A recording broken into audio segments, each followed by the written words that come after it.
오늘부터 2022년도 1사분기 사업보고서를 스루풋 회계로 분석을 해서 진행하도록 하겠습니다. 5월 15일까지가 아마 그 1분기 사업보고서 이 공시 종료일인데요. 마감일인데 많은 기업들이 아마 그 학생 증후군이라고 방학 때 그 말에 에, 그 몰아가지고 숙제하듯이 아마 그렇게 발표할 겁니다. 근데 동원산업이 어저께 5월 10일 날 공시를 했습니다. 1사분기를 모범 학생처럼 숙제를 일찍 제출한 거죠. 단지 뭐 5일 차이긴 하겠습니다만은 먼저 이렇게 그 공시를 하는 기업들한테 감사를 드립니다. 그러면은 시작을 해 보도록 하겠습니다.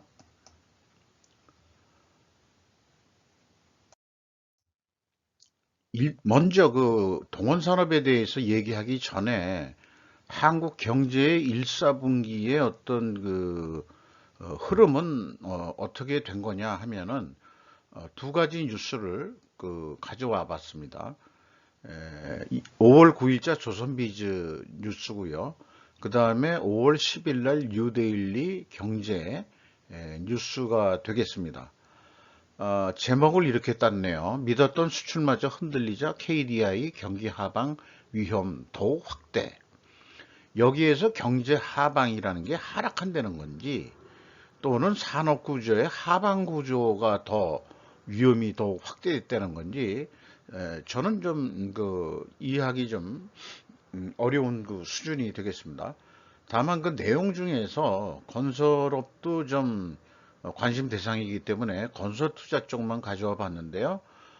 건설 비용의 높은 상승세가 지속되고 지연되고 있다. 이렇게 되기 말하고 있고 건설 기성이라는 거, 건설 기성이 건설 기성 디플레이터의 높은 상승세가 지속되면서 물량 기준 건설 기성의 회복이 지연되고 있었다. 뭐 이렇게 뉴스가 됐습니다. 한마디로 그 공사 신청이 안 된다는 거로 그냥 이해를 했습니다. 최근 그 재개발 유명한 그 둔천 단지에서 건설사들이 공사 중단 선언을 하고 돈을 더 달라 하는 것 같은 뉴스가 나왔었죠. 원자재 가격이 급등해서 이 계약한 금액으로는 더 이상 진행이 안 되겠다. 뭐 이런 얘기 같습니다. 뭐 그게 어떻게 계약을 하는 건지 잘 모르겠습니다만은 그리고 그 뭐 이게 그 경제적인 측면에서 많이들 우리가 그 접할 수 있는 용어들이 천장 뚫는 환율, 무역수지 악화, 자본 유출 위태. 이건 뭐 외국 자본이나 뭐 우리나라 자본도 유출될 수는 있는 거겠죠. 우리나라 자본 같은 경우는 뭐 외국에 공장을 짓는다든지 아니면 일반 사람들은 이제 그 코스피보다도 그 저기 미국 그나 외국 주식에 투자한다든지 뭐 이런 이유가 또 그 대표되지 않나 이렇게 생각이 합니다. 어저께 현재 그 원화 환율이 1274원인데 잘못하면 조만간 1300원까지 올라갈 수 있지 않겠냐 이렇게 되면은 뭐 수출하는 기업들은 좋다고 하지만은 사실은 무역 수지가 악화된다는 것은 수입 금액이 더 높다는 얘기거든요.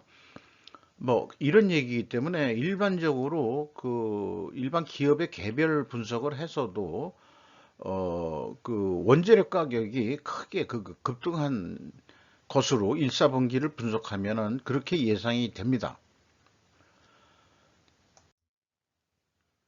동원산업은 원양어업 및 수산물 수출입업, 참치 횟감의 제조 판매업, 냉장 및 냉동 창고업과 수산물 및 냉동업 제조업을 하고 있다. 정한 그 수산 계통에서는 멀티플레이어 같이 그렇게 그 사업을 하고 있는 것으로 그렇게 표현하고 있습니다. 주가는 23만 9천 원으로서 2021년 말보다는 12,000원이 상승했습니다만은 아직 장부 가격보다는 대우를 받지 못하고 있고 더더욱 연초 주가보다는 2%가 하락한 시세로 되어 있습니다. 5% 이상 주주명을 보면은 동원 엔터프라이즈가 지주회사 같은데요. 지주회사가 62.72% 지분을 소유하고 있고 외국인이 8.6% 들어와 있습니다. 그런데 회사가 분기보고서에 여러 가지 그 연간 사업 보고서와는 다르게 생략하는 그 주석들이 많습니다. 여기에서도 총 발행 주식수를 기재 생략으로 연간 사업 보고서로 제가 대체해서 요거를 작성한 건데요. 자기 주식 그 거래 뭐 이런 것 등이 없기 때문에 자본 거래가 없기 때문에 소유 주식 수는 그 변동이 없습니다. 그래서 연간 사업 보고서 데이터로 대체해서 표기를 했습니다. 자, 본격적으로 이제 손익 내용에 오면은요. 매출이 34.9% 증가했습니다. 매출 증가면은 뭐 그 경제 성장률 했다 뭐 이렇게들 얘기하는 거죠. 경제로 표현한다 그러면은. 그런데 이제 매출 재료비가 이제 수입 물량이라고 보면은 될 것 같은데 요게 이제 그 매출에 비례하는 그 재료비이긴 합니다만은 그 가격이 52.5%나 증가했습니다. 그러니까 당연히 그 저기 무역수지 적자가 나는 거기에 되겠죠. 그 경제로 비율을 얘기한다면은 금액상으로는 스루풋이 20% 증가했습니다만은 스루풋율로는 6%가 하락을 했습니다. 운영 비용은 0.3% 줄였습니다. 현장 운영 비용은 2.7% 줄였는데 일반 관리비는 20%, 19.2%가 증가했거든요. 그러니까 인플레 등, 그 다음에 인건비 상승 등, 뭐 등등 해가지고 영업비용은 증가하는 게 일반적인 추세겠죠. 그래서 종합적으로 운영비용을 0.3% 줄이긴 했습니다만은 그 결과 TOE 생산성은 금액이 워낙 스르프 금액이 그 증가를 해서 1.49로서 0.25포인트가 상승한 거로는 실적이 나왔습니다.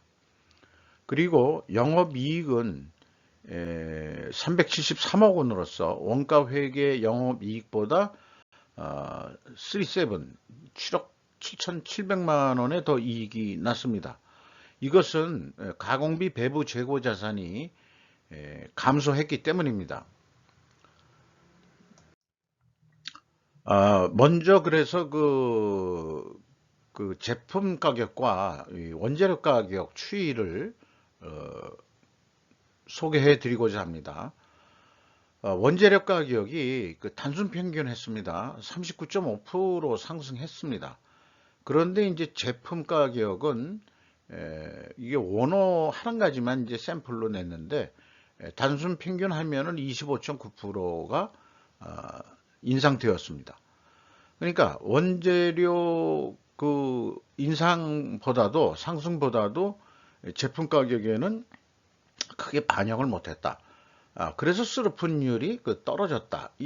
이것이 그 1사분기 많은 제조업에 동일한 패턴으로 나타날 것 같습니다. 물론 이제 그게 이제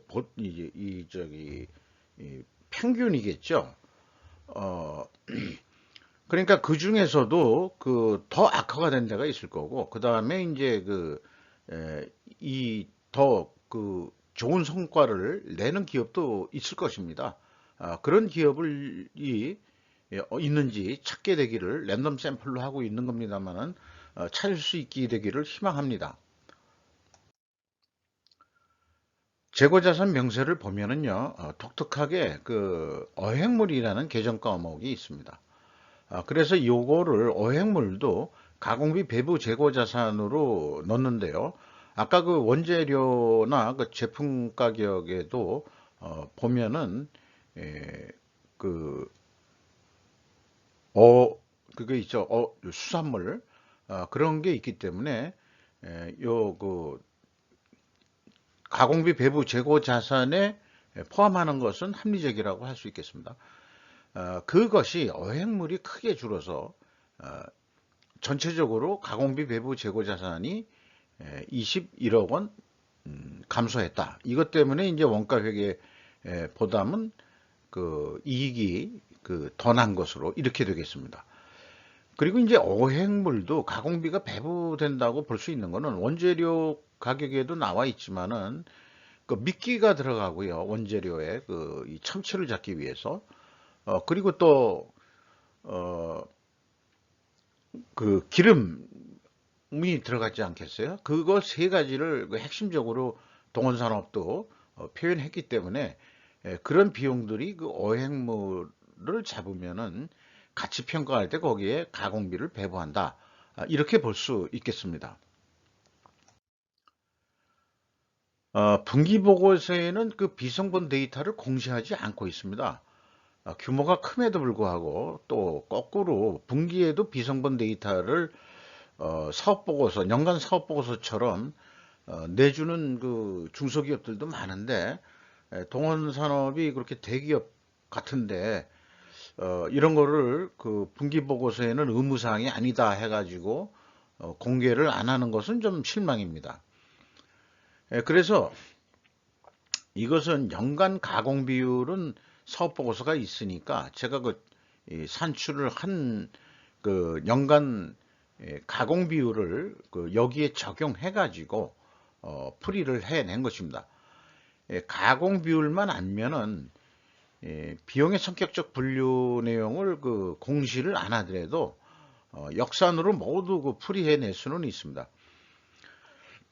다만 실질적인 데이터하고 어떤 차이가 있을 수는 있겠는데 이 차이라는 것은 이제 재고 자산의 변동 범위가 핵심 내용이 될 것입니다. 그래서 MC 매출원가 재료비는 무려 62.2%가 증가했습니다. 전체 운영 비용은 0.3%가 감소했습니다.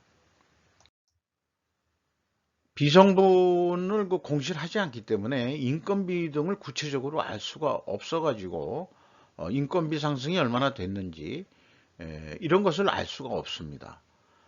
그게 좀 아쉬움이 있네요. 그런데 가공비는 요 가공비율을 적용해서 모든 것을 역산으로 풀어냈습니다.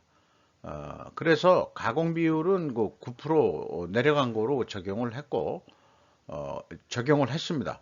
상대적으로 이제 그 재료비가 증가한 것은 원재료 상승률로도 입증이 되고 매출원가 재료비에서도 입증이 됐다 이렇게 말씀드릴 수 있겠습니다.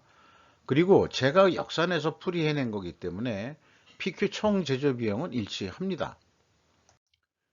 경영평가 지표로 와서요. 어, 재고 회전율이 2.8회전으로 상승했습니다. 그리고 TO의 생산성도 상승을 했습니다. 이렇게 동일 방향의 그 상승이면은 재고자산 매출원가 투명회계 가정을 합니다. 그런데 그 이럴 경우에 이 투명 가정 추론은 원재료 가격이 하락을 했어야 재고 회전율이 그 올라간다 이런 얘기인데 실질적으로 원재료 가격이 상승했음에도 불구하고 어, 재고 회전율이 상승했다는 얘기는 그런 그 원가 압력을 뛰어넘어서 어획물이 가장 줄었지 않습니까? 그 어획물의 그 감소로 인하여 이렇게 그 재고 회전율이 상승한 거로 이렇게 산출이 됩니다. 그리고 그 재고 회전율이 그 상승을 하면은 일반적으로 그 재고 버퍼율은 떨어지는데 거꾸로 그 상승을 했습니다. 이것은 이제 그 총 재고이기 때문에 기타 원재료 등이 증가했다 이렇게 볼 수 있겠습니다. 임팩트는 그 미래 가치로서 주가의 어떤 그 변동 요소로서 만들어 본 건데요. 55.5%가 상승했습니다. 이 상태로면은 그 주가가 상승돼야 되는데 거꾸로 내려가고 있죠. 총 자산 회전율은 0.14로서 자신의 가지고 있는 역량이 크게 발휘가 되지 않고 있습니다. 이게 이제 원양어선이라든지 등등 비유동자산의 규모가 크기 때문에 이렇게 낮게 나온다고 볼 수 있겠습니다. 그런데 매출 채권의 그 수금 속도가 그 1분기에 1.3회전이면은 이게 많이 한 건지 연간으로 보면은 그냥 단순하게 곱하기 4 하면은 5.2회전 정도 나오겠네요. 그래도 이게 좀 속도가 전년보다는 지금 떨어졌다는 게 문제가 있는 거죠. 수금 속도가.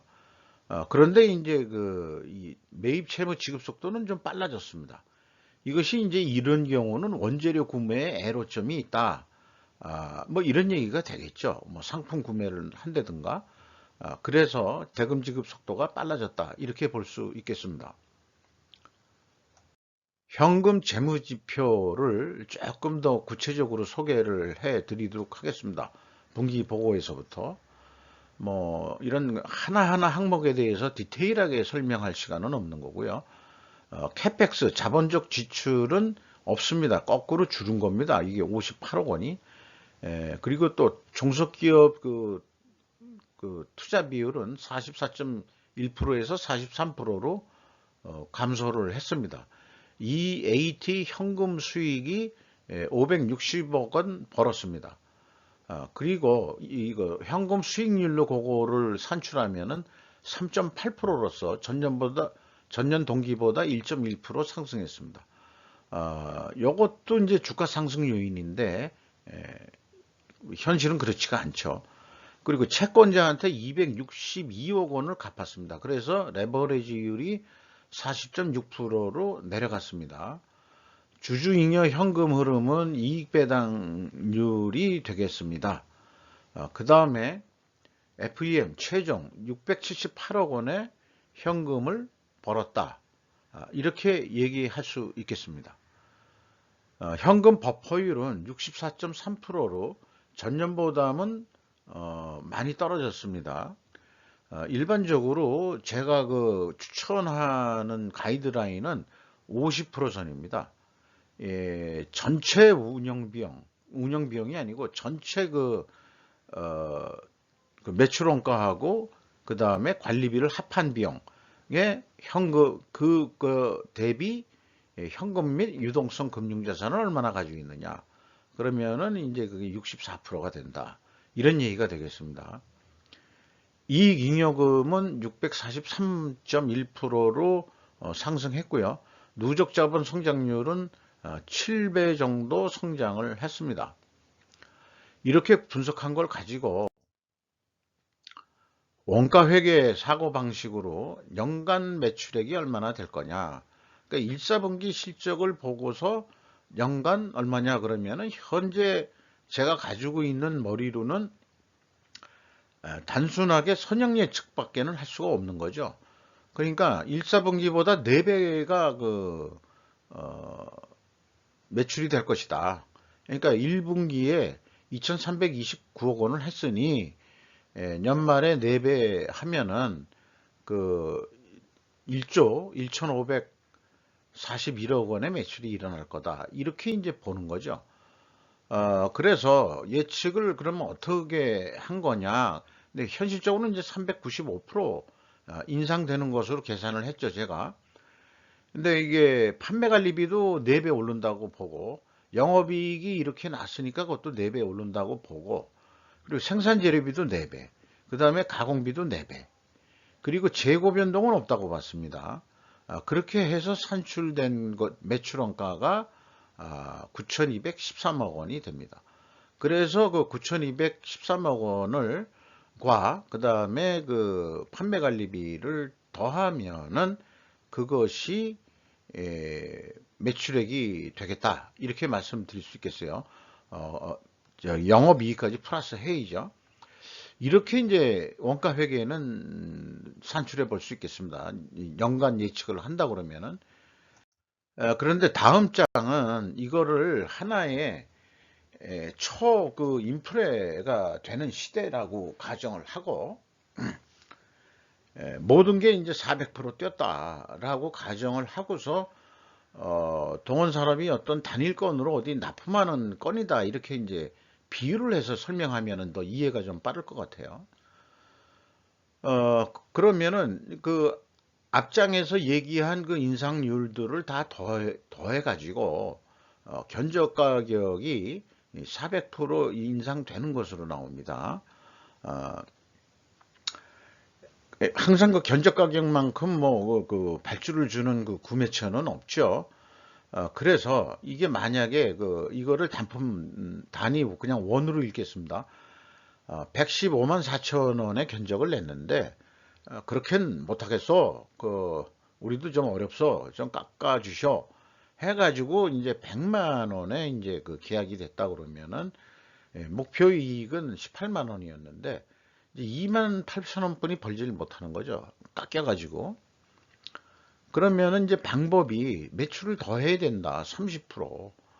그래야 소기에 그 계획했던 이 18만 2천 원의 이익을 볼 수 있다. 근접하게. 그러면은 이제 30% 매출액을 올린다면은 이게 매출액 30% 올린다는 게 보통 어려운 일이 아니죠, 사실은. 그럼 생산 재료비는 몇 프로 오를 거냐? 그러면은 요게 이제 좀 리즈너블하게 조금 그 논리를 넣어서 합리적으로 이 매출 증가율에서 가공 비율을 빼면 될 거다. 그러니까 생산 재료 비율도 있잖아요. 근데 그 가공 비율을 빼면은 그게 생산 재료 비율이니까 그게 19%가 상승한다. 그리고 가공비는 이 생산 재료비의 상승률을 빼면은 그 총 여기에서요. 그 매출액 증가율에서 그럼 가공비는 11%가 오를 거다. 이렇게 계산을 해내는 겁니다. 그래서 매출 원가가 107만 원이 됐습니다. 그렇게 되면은 이제 그 판매 관리비는 5% 오른다고 보았습니다. 그래서 판관비가 이제 4.3% 해당되거든요. 그래서 5% 정도 인플레가 좀 된다. 봐서 5%를 그냥 적용했습니다. 그러니까 그 전년 실적이 매우 중요한 거죠. 이걸 판단하는데. 그래서 그 17만 7천 원의 이익을 낼 수 있다. 이런 사업 계획을 해볼 수 있겠습니다. 그래서 연간 한 1조 3천억 원이 실질적으로 매출이 돼야 한 1772억 원의 이익을 볼 수 있다. 이렇게 이제 그 예상을 해 볼 수 있겠습니다. 과연 이 정도 1조 3천억 원이 매출이 될 수 있을지는 불확실한 얘기죠. 그러나 이제 그 계획을 도전적으로 잡아본다는 데 의의가 있겠습니다. 그러면 스루풋으로 분석을 했으니 스루풋으로는 어떻게 당신은 계획을 세울 거요? 그러면은 스루풋도 뭐 신통합니다. 실적 그 분석한 거에 4배를 그냥 하는 거죠. 스루풋율과 재고 회전율은 요 1사분기 거를 그냥 4배 곱한 거로 그냥 요거를 표시를 했습니다. 그러면은 비슷합니다. 1조 1648억 원을 매출을 해야 된다.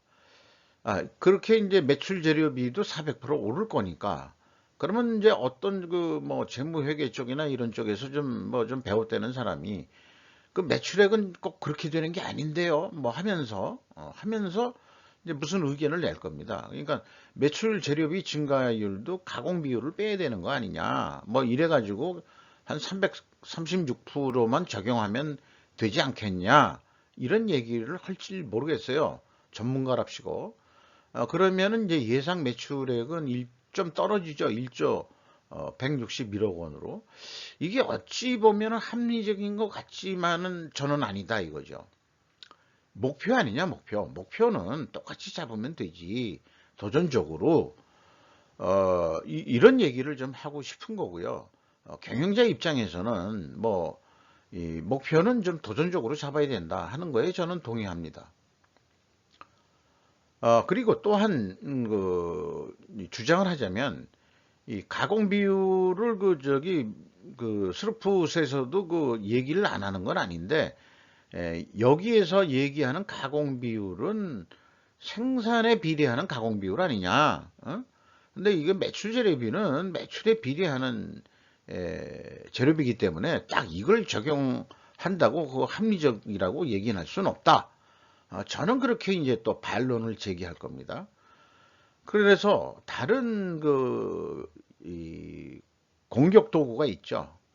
손익 분기점 산식을 제가 좀 더 개발시켜서 만든 건데요. 운영비용 400% 오르고 프로핏도 영업이익도 400% 올라가지고 이제 목표가 이렇게 되는데 스루풋율로 나누면은 1조 1,560억. 그러니까 목표 했던 거하고 유사하게 나온다. 이것도 이 사람아 경제 학자들이 만들어낸 이론에 내가 영업이익만 추가한 거야. 그러니까 이게 더 합리적이고 그런 거 아니냐. 또 이렇게 이제 또 주장을 할 수 있겠습니다. 자, 어느 게 옳다 그르다의 문제를 떠나서 어떻게 보느냐 미래를 그런 문제가 될 것입니다. 그러니까 융통성 있게 볼 수 있으면 된다. 저는 그렇게 이제 말씀 드리도록 하겠습니다.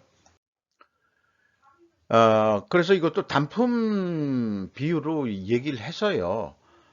분기부터 이렇게 비율들을 미리 좀 이렇게 위에다가 산출하기 편하게 가져와 봤습니다. 매출 재료비가 51.1% 해당하고요. 매출액에 가공비가 36%, 판매 관리비가 4.3% 이렇게 되겠습니다. 그래서 목표 견적 가격을 눈에 익은 대로 계획한 대로 가져오면은 1조 1,648억 원, 그러니까 116만 4천 원의 단품을 납품한다고 견적서를 냈다고 한다면 똑같이 단순 무식하게 400% 그대로 집어넣은 거죠.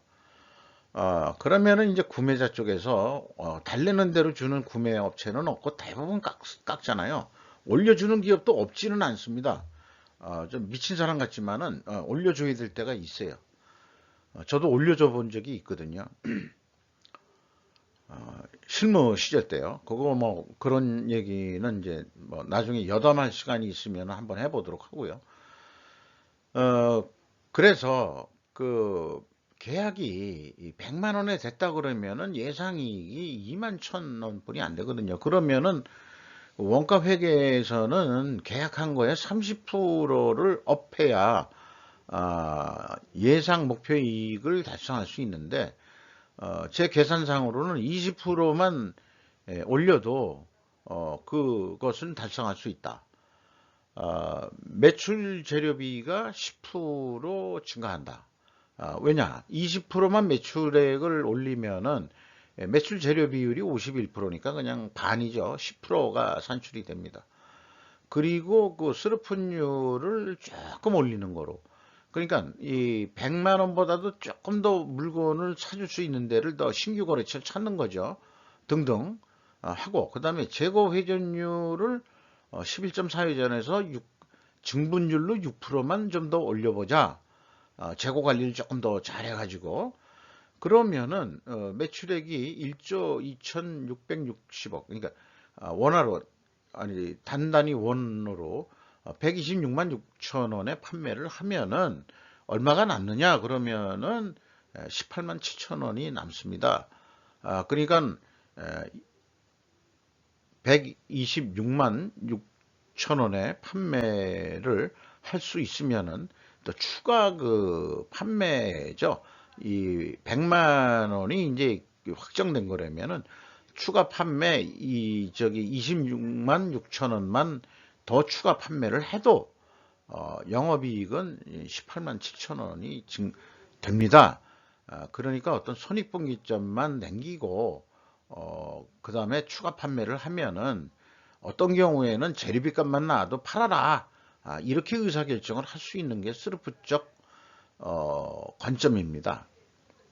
그래서 재료비는 결과적으로 15.7% 오른 거고요. 가공비는 이제 가공비율, 재고 회전율이 증분율에서 그 가공비율만큼 그 영향을 미칠 거다. 이래서 2% 오르는 거로 산출을 했고요. 판매관리비도 그 4.3%가 반영이 돼서 5268원. 그 다음에 이제 가공비는 33만 9,816원.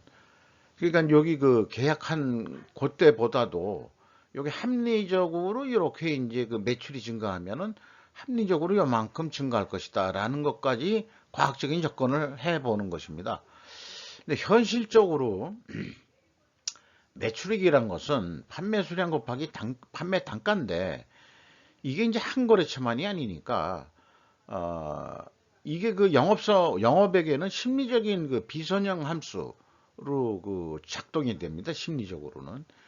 자, 판매 단가를 조금 낮춰서 그러면 낮춰주면은 판매 수량을 더 줄까? 판매 수량도 줄이면서 판매 단가도 낮추자는 데는 거래를 안 해야 될 거고요. 그런 고민은 할 필요 없고 거래를 끊는 게 낫습니다. 그리고 판매 수량은 줄이는데 판매 단가는 올려주겠다. 뭐 이런 데는 좋죠. 그러니까 가격 할인은 가급적 하면은 아니 되는 겁니다. 그러니까 덤핑은 스스로 망하는 길을 가는 것이다. 이렇게 말씀드릴 수 있겠습니다. 대표적인 게 대우조선 분식회계 사건에서 일어난 건데요. 삼성중공업도 그렇고 이 덤핑 때문에 수주 뭐 한국조선업 미리 운운하다가 일시에 그 실질적으로는 이익이 아닌데 분식회계 해가지고 그 많은 그 국민의 그 돈으로 세금으로 대우조선 해양을 살려내고 지금 유지시키고 있죠. 그런데도 그런 노조원 아새끼들은 그 임금 올려달라고 또 매들 생떼를 쓰고 앉아 있고 그런 꼴을 보고 있는 게 현실입니다. 뭐 현대중공업도 그 뭐 스트라이크가 있었다. 사이드로 좀 빠진 얘기입니다만은 자관 이렇게 그 복잡한 영업 입장에서는 참 그 이 사업을 해서 이익을 낸다는 게 또 물론 생산 공장도 다 힘들지만은 영업, 생산, 물류 3자가 다 그 합동을 해야 이만큼 매출이 일어날 수 있다고 생각합니다. 영업 혼자 잘나서도 안 되고요. 생산 혼자 잘나서도 안 되고 또 물류가 좀 그 대신 이제 물류의 중요성이 더 가치가 올라가야 된다고 생각합니다. 이상 마치도록 하겠습니다.